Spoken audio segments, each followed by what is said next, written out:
बरं वाटलं आपल्याला. बरं, हो, काय घटना घडली होतं? घटना झाली रातच्या 3:30ला आले. महापोरग 7 वाजता शेतात गेलं ट्रॅक्टरवर. तिथून 12 वाजता घरी परत आलं. परत आल्याच्या बाद नवरा बायको घरात झोपले, आम्ही अंगणात झोपलो होतो.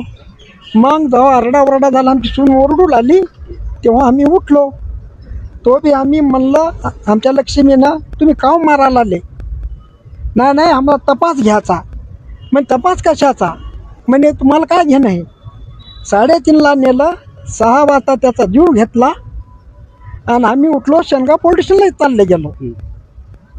मग आम्हाला माहिती पडत 5 वाजता तिथं शेनगावच्या पिओसानं सांगितलं का बाबा बेजा पवार कोण आहे? म्हणलं माझा मुलगा आहे.